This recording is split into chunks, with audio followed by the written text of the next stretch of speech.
If you are hoping for the best Valentine's Day yet, be sure that you're realistic and know that no relationship is perfect. Jeff Laundreville is the author of The Filter, and he joins us with 5 important things to know about your relationship, and this could be year-round, really, not just for Valentine's Day. Yes. Now, the first thing is to remember that just because someone loves you doesn't mean they belong to you. Right. What do you mean by this? The whole word of love is so confusing to a lot of people. You know, we have to understand we have to love ourselves before we can love anyone else.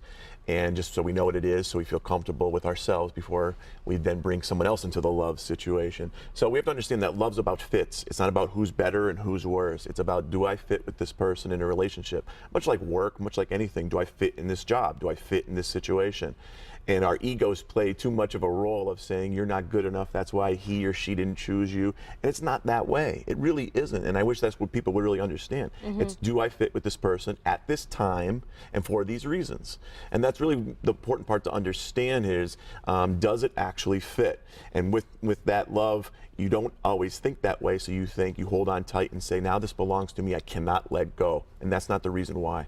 Right, right. So it's remembering that it's about the fit and that they aren't someone that once you fall in love with them, they belong to you. They were alive before you met them. So make sure that they can be themselves and that you know that it's a partnership. That's right. Now, also, if you don't like something about that person, like you said, you know, it's about the fit. So you can't try to change someone and who they are. This happens a lot where people say, well, I can change them, or they will change, or he or she will change once we get married or something like that. People don't really change because they have so many experiences that happen to them over 20, 30, 40 years of their life, whatever it is. But they can, of course, you know, alter those a little bit. But don't look at what you can change. Look at what you can change about yourself. Any change comes from within. It doesn't come outside. You know, we look at many stars and famous people right now, and they have all this money, all this fame, and they're still in trouble, and they're still in rehab, and there are so many different examples of that. Why? Because they haven't worked on themselves. So relationships and love is much the same way. You look for other people to fix you instead of you fixing yourself for those relationships. It goes the other way around, and people have to understand how that works. So filter out what's holding you back from having the love, having the right relationship, and then you can proceed in the right ways. It's true, and what you're saying too is no amount of money or fame can buy that happiness with yourself. So it starts with you. And we know the quote, we've all heard of it, you complete me. Right. But the reality is that only you complete yourself. That's right. It's nice for the movies, but it's not always realistic. And it's not realistic because you are coming into a situation. Who are you? What do you bring into the situation? Someone should compliment you, should compliment who you are, not just in the words of you look nice, but compliment the relationship. It should make things better, not just make it whole. There's a difference to that. You know, just because you come in half doesn't mean you shouldn't be a whole or work on yourself as a whole.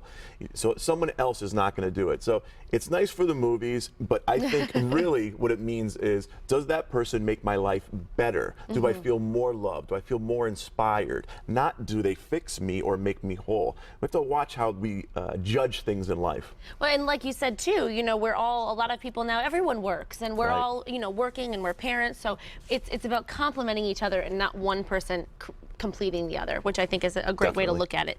Also, your friends and family remember the things that you've told them about your relationship. So what you mean by this is to watch out for who you confide in. Exactly. It's important to vent. It's important to get things off your chest. It's very important, especially in relationships and what you're dealing with stuff.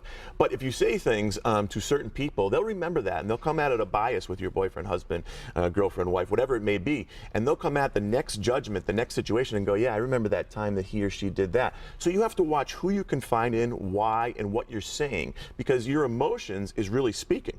And you can say, I'm really angry about this, and then you're showing this anger to somebody, and they go, wow, this person really makes them angry or sad. There might be a lot of justification to that, but in the same sense, you have to watch who you confide in. That's why it's important to have counseling and the right people in your life, friends, family, all these different things, so you can get it off your chest, which is very important. I'm not saying that. What I'm saying is watch who you tell and how you tell them, because if that person's still in your life, they're going to treat them differently from what you told them. And that's only human nature. So you got to watch how you actually vent. There's a healthy way of venting. And you can't get mad at the person who does Right. kind of step back or look at them differently, look at your partner differently, because they can't help the way they feel based on Right. what you've told them. Yeah, they So- care about you. Right. So, like you say, just be careful about who you confide in. That's Right. a great tip.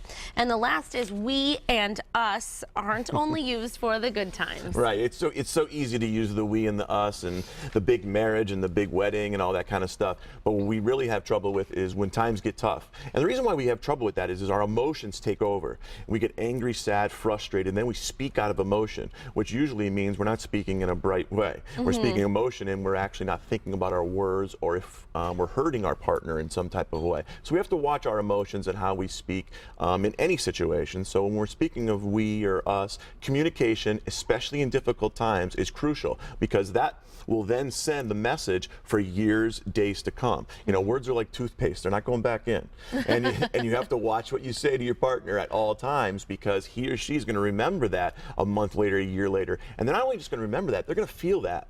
So when the time got tough, for whatever reason you're going through, and you spoke out of emotion, suddenly that time's over, that situation's over, but that emotion of how you made them feel is not over, and that can damage relationships in the long run.